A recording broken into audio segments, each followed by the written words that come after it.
Welcome to episode 4 of the Elitist Effect. Now, this episode was primarily recorded like a day and a half ago, and to be honest, we've hardly had any other news since, so it's not that big of a deal, okay? The only other thing I'd have to note is that SmackDown drew another record low rating on Fox last night, which, well deserved. That SmackDown was just so boring and redundant, but anyway, so SmackDown drew a bad rating, but what you're going to see in this Elitist Effect today, it's a bunch of news from the past week. There's no real kind of big top story. Like, in this podcast, I don't talk about the WWE, quote-unquote, getting sold to Disney or ESPN. I don't talk about that. I'm going to talk about that probably next week, okay? I don't mention a couple of other things, but at the same time, I've got a lot of kind of littler stories in this Elitist Effect. So, without further ado, I'm just going to play you guys what I recorded nearly 2 days ago, and you guys should enjoy it. So, also, one other thing, thank you guys for the support on the What If I Took Over WWE video. Okay, we've got already 30 likes, a couple of hundred views. The SmackDown review is doing really well as well. So, you know, the channel's doing well at the moment. If you're not subbed to the channel, be sure to hit the subscribe button. See all the content, because it's pretty good content, I reckon. So, yeah, it's worth your while. Hit the sub button. But, yeah, without further ado, here's what you should expect in this podcast today. Drew McIntyre and Seth Rollins, and how their main event segment on Monday Night Raw drew the lowest ever quarter-hour viewership in Monday Night Raw. Yeah. I'll also be talking about something which Kofi Kingston said, that Brock Lesnar will never get the respect he truly deserves. I'll be talking about that. I'll be talking about WWE releasing Curtis Axel, and I've got plenty to say about that. I'll be talking about Batista trashing Donald Trump publicly. That one's more political and more about the virus, but at the same time, I wanted to throw that in because it's Dave Batista, Donald Trump. They're fairly relevant to the wrestling world, so I'll talk about that. I'll talk about Marty Scurll. You know, what's Marty Scurll's position in Ring of Honor? I'm sure if I was actually a great podcaster, I'd know, but Marty Scurll, he holds a very high up position in Ring of Honor, the head booker. Okay, Marty Scurll says that it's not worth putting on wrestling shows during the pandemic, so I'm talking all about that a little bit more. Next up, also in the video, I'm talking about The Undertaker, how Undertaker wants to retire, like the manner he wants to retire, which, got plenty to say about that. I'll also be talking about this. This story is ridiculous, okay? A former WWE writer pitched an idea to literally kill Hornswoggle on WWE TV, which I'm going to have a good laugh about that. Additionally, AEW and NXT ratings for this week, and next week's NXT show looking stacked. So, plenty on the agenda today. Most of the stuff I'll be able to, fly through. No more than about 5 minutes per topic. Maybe the Axel thing I'll talk about for 5 to 10 minutes, but nothing super long-winded. It's going to be very just kind of off the top, so without further ado, let's get into this. As I said in the opening, the Raw contract signing between Drew McIntyre and Seth Rollins for their WWE Championship match and Money in the Bank draws the lowest ever quarter-hour viewership in Monday Night Raw history. When I saw this come across the news, I was just shaking my head. I really was. This number that you're about to hear for the quarterly hour viewership from 10:45 p.m. to 11 p.m. on the East Coast on Monday night for Raw, and on the West Coast, what's that, 7:45 to 8 o'clock or whatever. Pretty much this viewership, Drew McIntyre and Seth Rollins, their contract signing, drew 1.539 million viewers. They couldn't even draw 1,540,000 viewers to watch that contract signing. That is so bad. That is ridiculous, dude. So, as I said, the show drew a closing viewership of 1.539 million viewers. This would make it the least viewed segment in the history of WWE's flagship show. Okay, that's according to our favorite on this channel, Dave Meltzer from Wrestling Observer. The show closing segment from the WrestleMania 36 Go Home episode, a month ago, featuring Brock Lesnar and Paul Heyman, drew the lowest quarter-hour rating in the viewership up to that week. That segment drew 1.574. Remember the segment on the Go Home Raw to WrestleMania where Heyman was in the ring cutting promo about Brock and McIntyre? That drew 1.574. I didn't realize that till just then. Jesus Christ, man. My God. We know why this is happening, okay?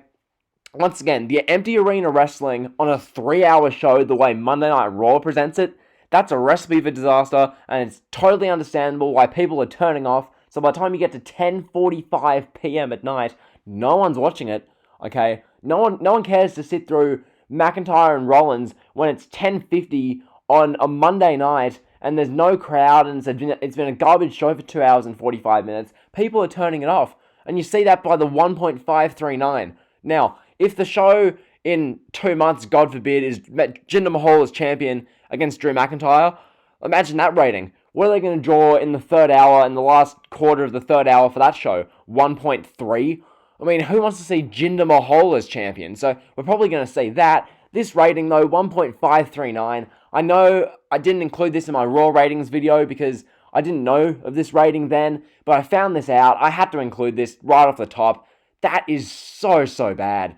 And at this point, look, as far as the Drew McIntyre championship reign at the moment, I'm not just jumping to the conclusion that it's a failure, it's a disaster. Yes, the ratings are horrible at the moment, but I'm not saying that's Drew McIntyre's fault. You'd be a brain-dead cretin to say that, Drew McIntyre's fault. Drew McIntyre's the reason why the ratings are so low. How about you watch the show?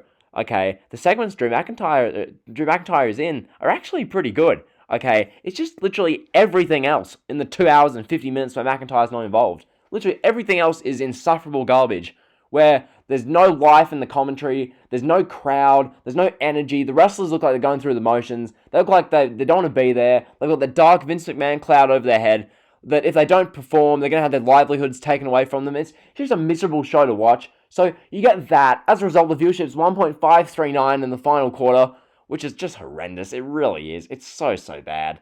Okay? Just so bad. Literally, apparently, according to the viewership numbers, this I also find interesting. It's also noted that most of the segments in this week's Raw brought a decline in viewership. So they started the show just under 2 million viewers, and everything just drew a decline. Specifically, the video package on the Raw Women's Champion Becky Lynch, featuring footage from a WWE 24 special, reportedly saw a significant drop. And I can totally understand that, okay? Someone who was watching the show, I'm sitting there watching it, that happened about, 2 hours and 10, 15, 20 minutes into the show. So you've already sat through literally 2 straight hours of crap, boring, monotonous, repetitive garbage. And they're showing you a Becky Lynch WWE 24, recap, something that's a year old about Becky Lynch, someone who, at the moment, no one really cares about Becky Lynch. She's the champion, but no one's really thinking, yes, Becky's on the show. So, yeah, they played that. There's a significant drop in viewership. I can totally see why, because who really cares? Because you've got to think, if you're on the East Coast of the United States, it's 10:15 p.m., you've sat through 2 hours of garbage, the Becky Lynch thing comes on for 5 minutes, and I'd think to myself, I'm just going to go to bed. This isn't worth watching, I'd turn it off. So, yeah, the significant drop in viewership happened there, which is interesting. Apparently, the high point in the show, this I find hard to believe as well, the high point in the show was the squash match where Bobby Lashley defeated NXT star, I hate the wording this, NXT superstar Denzel Dejournette. Apparently that was the high point in the show, and one of the few segments that gained, which I find ridiculous to hear, okay? Literally, I mean, that quarter included the Nia Jax, Asuka, Shayna Baszler match, so apparently that credited to it, but basically Bobby Lashley versus Denzel Dejournette was the high point for Raw on April 27th, 2020. Do you know how sad that is? That is embarrassing. So that's basically the Raw kind of further rating breakdown. I find the Raw ratings fascinating as well because it shows interest and you can see trends as far as who's interested in what. In this case, I think this is a bit of an aberration, having Bobby Lashley versus Denzel Dejournette be the high point of the show. And it really, when that's the case, it shows you the state Monday Night Raw's in, that is the best, the quote-unquote best thing in the viewer's eyes as far as numbers, that Bobby Lashley versus Denzel Mustard is the best thing on the show. So that's the whole thing with the Raw ratings. I just wanted to, address that. Next up on the agenda, this whole thing, Kofi Kingston and Brock Lesnar.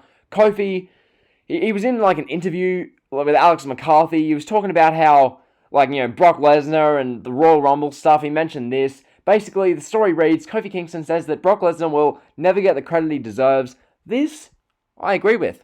Okay? I think Brock Lesnar, obviously, I can see why fans, hardcore WWE fans, hate Brock. I can understand that completely. Given that, literally for the last 5 years, he's held one of the world titles, either the WWE or Universal title. So Brock's basically held the titles hostage. This year, in 2020, Brock's gone above and beyond, in my opinion. Okay, the first, 4 of the first 5 Raws of this year, Brock was on, even though he was really not involved in anything, because you remember back in January, Brock was in the he announced they'd be in the Rumble match, and then him and Heyman were like coming out doing segments every week. And they had the one with R-Truth, which everyone loved, which I didn't find amazing, but everyone loved that. So Brock was on there. Brock, had his match with Ricochet and Crown Jewel, Saudi Showdown, whatever, same thing. Then Brock had the WrestleMania build with McIntyre. So Brock, he put Drew over. He's done a bunch of stuff in 2020. So in that regard, personally, I've respected him even more this year because he's made a bunch more appearances. But yeah, Kofi saying that Brock will never get the credit he deserves. Pretty much the story reads, well, here's what Kofi said. This is the quote. So he says, quote, he has an awesome mind for the business, and I feel he'll never get the credit he deserves for that. Someone doesn't get to be in WWE for decades without having a great mind. A lot of times you see Paul Heyman being the mouthpiece, and you think Brock is a very small part in that role, but he's a very big part. He's a very intelligent wrestling mind, and understands what the wrestling business is in terms of building stuff. If Brock and I had more of a match at the debut of SmackDown on Fox, then the moment of the Rumble, so this is what Kofi was talking about, how when Kofi and Brock had their little moment, so to speak, in the Rumble, where Brock eliminated like 8 guys, and then Kofi's music hit, and Kofi was walking down the aisle in, I forget the name of where the stadium was, but Kofi was walking down the aisle, and it was this big, like, oh damn, Kofi confronting his demons of the past, that kind of moment. So Kofi's talking about that with such reverence. He's ignoring the fact that the SmackDown, like, on Fox debut, where he lost to Brock Lesnar in 7 seconds, and lost the WWE title to Brock, also that Brock could fight Cain Velasquez in a 2-minute squash at Crown Jewel, which I'm not even doing this as a story because I don't feel this is news, but they released Cain Velasquez, thank Christ. On your bike, Cain, no one's going to miss you, you clown. Get out and stay out. We don't want you, Cain. So Cain Velasquez is now gone and released, thank God. But yeah, Kofi's just defending this whole losing in 7 seconds thing, so this whole quote is basically just him justifying that the Royal Rumble spot made up for the 7-second loss because Brock's mind for the business is so good and Brock doesn't get the respect he deserves. So that's basically the story with Kofi. He's just kind of justifying Brock, and he talks about how great Drew McIntyre is. That's basically what Kofi did. So you expect this from Kofi Kingston. He's a part of the WWE. He's a baby face. He's been employed for like 15 years. You're not going to have Kofi saying that Brock Lesnar's a clown, Brock Lesnar's a cretin. He's going to build up Brock. He's going to hype up the company's the golden boy. So yeah, that's the story there. But in my opinion, Brock Lesnar really does deserve more respect. Okay, I think in the wrestling kind of community and fan base, he's gotten more respect in the past past couple of months. That's the consensus I get. Now, Brock's someone who, he splits opinions. A lot of people hate Brock because he sits at home with the title, with Sable making $10 million a year for having 30 minutes worth of matches. Like, genuinely, in 2019, Brock wrestled, I think, 34 minutes worth of in-ring matches. So, people hate him in that regard. Fair enough. Personally, I think Brock's amazing. He's a big-time attraction. He does what he needs to do. When Brock loses, it still feels important. Okay, that's why Brock is going to be a big tool for putting over the future. So, that's the whole thing with Kofi and Brock. Just an interesting little story there. Next up, so moving on from the Kofi and Brock story, we go to the Curtis Axel thing. The release of Curtis Axel, son of Mr. Perfect, this whole thing, WWE never used Curtis Axel, right? Okay, pretty much, they brought him in as Curtis Axel in 2013. Now, obviously, he was Michael McGillicuddy in, which NXT season was this? Doesn't really matter. Season 2, 3, 4, whichever one. After season 1, no one cared about NXT, so they brought in Michael McGillicuddy. This just, son of Mr. Perfect, Michael McGillicuddy. Whoever thought of that name's a cretin. So they brought him in. He did nothing. He floundered. He was a part of the core from memory, I think. He did nothing memorable. He really didn't. So he's in and around, just floating around Jobberville for like a few years. Then they repackage him as Curtis Axel. And I remember this fondly because this was back in 2013, in a time period where I was really engrossed in the WWE product. I was really interested with what they were doing. This is back when I was at the height of my CM Punk fandom. Everything Punk did I thought was awesome. The Daniel Bryan stuff I actually liked before it became super forced. Okay, pretty much Daniel Bryan, I'll say this very briefly, the whole Bryan kind of push and build, I really liked up until like SummerSlam 2013. Because then after SummerSlam 2013, it became all convoluted, forced, messy. You got the Big Show involved, and it was just a mess. So anyway, I was a big fan of the product at the time. Curtis Axel was someone who I really enjoyed. I loved how they brought him in with Heyman, even though it was also convoluted because Heyman was with Brock, He's also with Axel, and he's with CM Punk. So right away, putting Curtis Axel with Paul Heyman was a bit of a dumb idea. So they brought Curtis Axel in. He beat Triple H on Raw. I remember that. I don't know why they did that, but yeah, Triple H challenged Curtis Axel or something, and Curtis Axel beat him by a roll-up. So Curtis Axel beat him. I think they had Curtis Axel beat Cena as well. From memory, I think Curtis Axel beat Cena. Some of you might know. I think that happened. So they Curtis Axel get some big wins. Then he challenged for the Intercontinental title. I remember it was Wade Barrett, The Miz, Curtis Axel, triple threat match open Payback 2013. I love Payback 2013. Great show. So Curtis Axel won the IC title. He pinned Wade Barrett when Barrett was in the figure 4 from The Miz. So Curtis Axel became champion. They did the stuff backstage with Triple H and all that whatnot. So then Curtis Axel proceeds to basically flounder in the mid-card with the IC title, beats The Miz, by cheating. He proceeds to win at SummerSlam against someone. I don't even remember. It was such a forgettable reign. Then he took on CM Punk. CM Punk just, wiped the floor with him. Punk just destroyed Axel and Ryback, which, in hindsight, that wasn't the best move, but you're not going to have CM Punk lose to Curtis Axel and Ryback. Okay, so Punk beat them. Curtis Axel then just went into obscurity. Okay, he really did. He fell off altogether. We got the stuff with Rybaxel. I loved Rybaxel. That was cool. Rybaxel was awesome as a tag team. I really enjoyed Rybaxel. Then they kind of went into obscurity as well. Then we got Axelmania, which was 2015, I believe. Because, 2015, that was the year. There was the massive Smart backlash to Roman Reigns winning. And then everyone was saying that Curtis Axel should be the rightful Rumble winner because he's still in the match because he never got eliminated. So that was 2015. And then ever since, Curtis Axel's just done nothing, okay? Some people will say, oh, he won the Raw tag titles with Bo Dallas as the B team. I don't even remember that, okay? Probably because I wasn't watching at the time, but that's so not memorable. The B team winning the tag titles, who gives a damn? WWE didn't, they just gave the B team the titles to have a laugh, okay? Imagine Vince in a creative meeting's like, give the B team the tag team championships, yeah, Kevin Dunn, yeah, so give the B team the championships, yeah. So that was what they did on Raw. Axel, Bo Dallas, they were a joke tag team. They were the Miz's entourage. They were dressed up as Miz Bears in 2017. Then they won the titles sometime. Then they were just a joke. You barely ever saw Curtis Axel on TV. Personally, I can't recall the last time Axel was actually on TV. So, I mean, yeah, it goes to show what they've done with Curtis Axel. This is the son of Mr. Perfect. Granted, what would you have done with him? Personally, I mean, do you give him a Mr. Perfect-like gimmick? I think you might as well. Because it's the son of Mr. Perfect. He can play off that as well. He's perfection as well. Okay? Instead of... I mean, could they have given him the Ty Dillinger Perfect 10 kind of gimmick? I don't know. Just anything different to what they actually end up doing. Because having Curtis Axel be the B-team joke, a part of the Miz's entourage... I mean, Rybaxel I liked, but that was a kind of a joke tag team. Axelmania, that was a joke. Like, Axel was never involved in anything remotely half serious or credible after about 2014. So, yeah, that was Curtis Axel. He was released as another victim of the pandemic. He was released. So, it says here, he was first signed with WWE in 2007.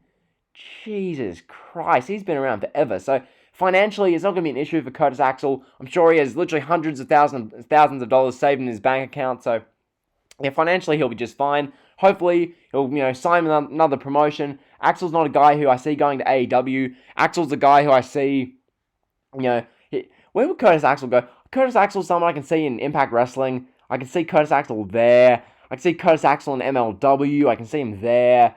He's not a kind of a guy who I see in New Japan Pro Wrestling. I don't see him there. Ring of Honor, maybe. That's the kind of place Curtis Axel will end up being, I feel like. So, that's the news of Curtis Axel's release. It sucks to see him go, but at the same time, he's just taking out money on the books, okay? They gave him the IC title reign in 2013, and they're really high on him, and Vince was a big fan. Then they gave up on him. A few years after that, they gave him the tag titles with Bo Dallas as a joke, but that's been it. Curtis Axel, he's been employed 13 years. Really a big waste of potential, big waste of talent. Mr. Perfect's son, they've let him go. So, yeah, that's the news there. Curtis Axel being released. So that's that story. Moving on to our next story. This is going to be very brief. I'm not going to go into a big political spiel. Just Batista publicly trashes Donald Trump, saying that you're all propaganda and a fake president. Now, it's clear to see that Batista is not on the side of Donald Trump, but just based off that, pretty much, the WWE Hall of Famer and current US President Trump recently jumped on Twitter, had a lot to say about fake news and the radical left. Batista read that Batista read that and had something to say in return. Batista fired back at Trump to call him out for spreading propaganda. Oh, before I mention this story is from, Ringside News. So anyway, Batista fired back at Trump to call him out for spreading propaganda. He called the POTUS childish, and he said he manipulates people as a wannabe dictator. Anyone with a brain cell in their head is coming to the realization that Trump is just that. He's exposed himself too many times, and now he has over 60,000 Americans, or dead Americans, to blame on his failure to be ready for the novel pandemic. So that's basically that. Basically, just Batista hates Trump, really. That's all you can get out of that. I mean, over 60,000 confirmed cases going, dead. Yeah, not the best. That's just pretty brief rundown of the Trump and Batista thing. I'm not really going to go in and comment on this. I don't really care to. Just something to mention in the podcast. So that's what we're mentioning there. Batista, Trump. Pretty much Batista hates Trump. So that's what I'm mentioning there. Next up, we've got Marty Scurll. Now, Marty, he's someone who, his name, if you follow, not the indies obviously, but if you follow kind of, as a hardcore kind of fan, you've heard of Marty Scurll. How much you know of Marty Scurll, that depends. But you'll know of Marty Scurll somewhat. He's pretty much the lead booker of ROH. Okay, so he has to say that it's not worth putting lives at risk to run a pro wrestling show during the pandemic. This, I've gone over numerous times, done a couple of rants on Vince McMahon about this. It's really not worth putting on pro wrestling shows at this point, but clearly Vince doesn't care. I mean, you guys saw in my video how I would take over WWE. You saw what I do. And compare that to what WWE is doing and what these pro wrestling companies are doing, it's light years apart. So anyway, Marty Scurll says it's not worth it to put on pro wrestling shows. Ring of Honor, this is the article itself. This is by Kane A. Knight from Cage Side Seats. He says Ring of Honor has not run any pro wrestling events since the shutdowns began due to the pandemic. Marty Scurll appeared on the debut of the ROH Strong podcast to discuss what happens, or explain what happens on the weekend when the lockdowns began. In the middle of March, when ROH was set to run a pay-per-view event, Scurll said, "At first, I think everyone was like, oh no, we should still run the shows. We've got a lot of fans coming from far and all the wrestlers are traveling and whatnot." But as the events unfolded with the day and more stuff kept coming out, quickly the idea sort of changed to, actually, maybe this is not a good idea to run this show.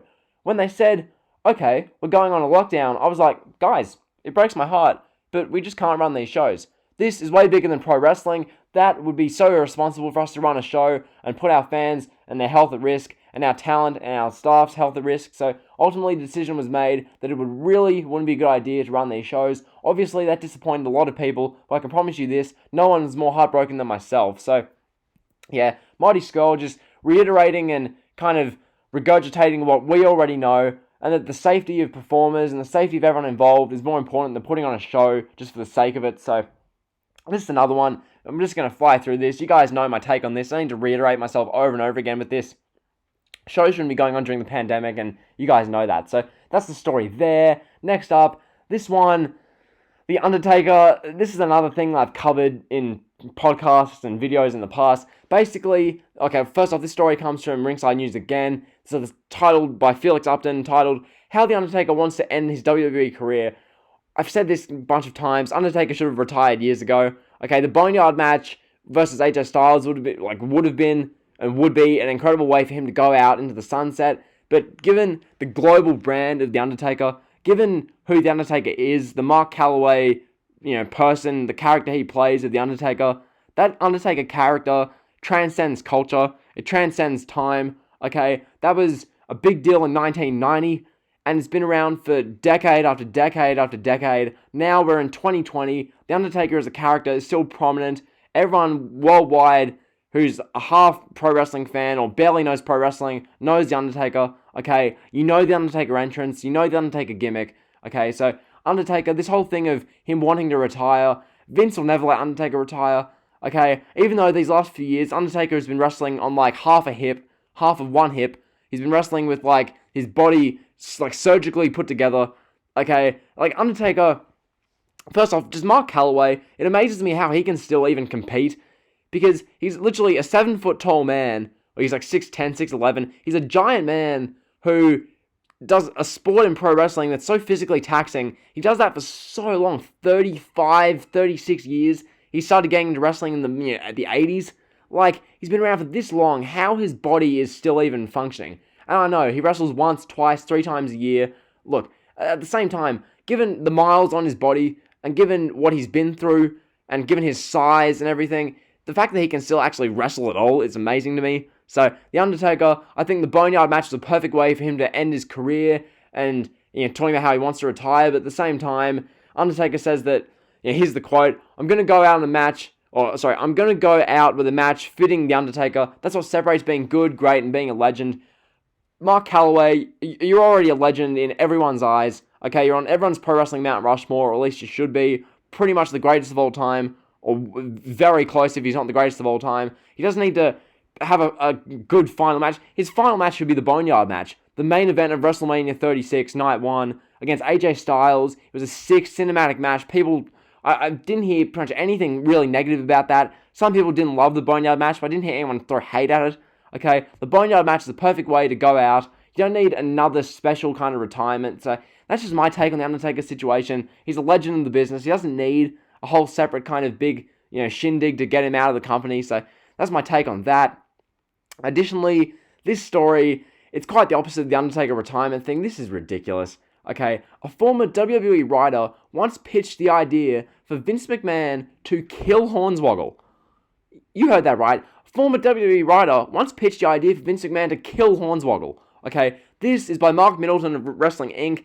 I'll just read the story. This is ridiculous. Basically, former WWE writer and producer Brian, I don't even bother pronouncing his last name, tweeted a photo of an old WWE booking sheet this week, as seen in the post below. The potential angle appears to be from the 2007 illegitimate son storyline between Hornswoggle and Vince McMahon. That was a god-awful storyline, but anyway, the sheet, written by another writer, pitched Hornswoggle's murder at the hands of Vince McMahon. It reads like this: Hornswoggle dilemma. Have Vince say to Hornswoggle that we're going for a ride, as Vince stuffs Hornswoggle into a pillowcase. First off, I'm not even going to finish off reading this just yet. What a stupid idea. Have Vince say to Hornswoggle that we're going for a ride. Meanwhile, Vince stuffs Hornswoggle, who's 4 foot tall, into a pillowcase? This is the creative team in WWE. These are the idiots who write these storylines. So, I'll continue. Have a camera standing on a bridge, and the audience sees Vince throw Hornswoggle out the window of his limousine and over the bridge railing. What? Okay, there's creative in pro wrestling, and then there's this. Okay, the person who thought this was actually good TV, just why? Seriously? So, I'm going to read through this. I'll read through the whole thing without interruptions. This is what they were planning, okay? Have Vince say to Hornswoggle that we're going for a ride as Vince stuffs Hornswoggle into a pillowcase. Have a camera standing on a bridge, and the audience sees Vince throw Hornswoggle out the window of his limousine and over the bridge railing. Hornswoggle plummets to his death. I repeat, Hornswoggle plummets to his death. I know it's morbidly and highly unlikely ever to be used, but I think it's something that a fed-up Mr. McMahon could resort to after trying for so long to get rid of him. My God, the creative team is bad. The creative team is so bad. When you're getting ideas like this, okay, Vince McMahon putting Hornswoggle in a pillowcase and throwing him off a bridge, are you kidding me? Really? I want to have a word with the guy who came up with this. This is dreadful. This is really bad. This is TNA levels of bad. So that's this whole kind of story with the just the idea that Hornswoggle gets killed on WWE TV. Just 2007 WWE was really bad.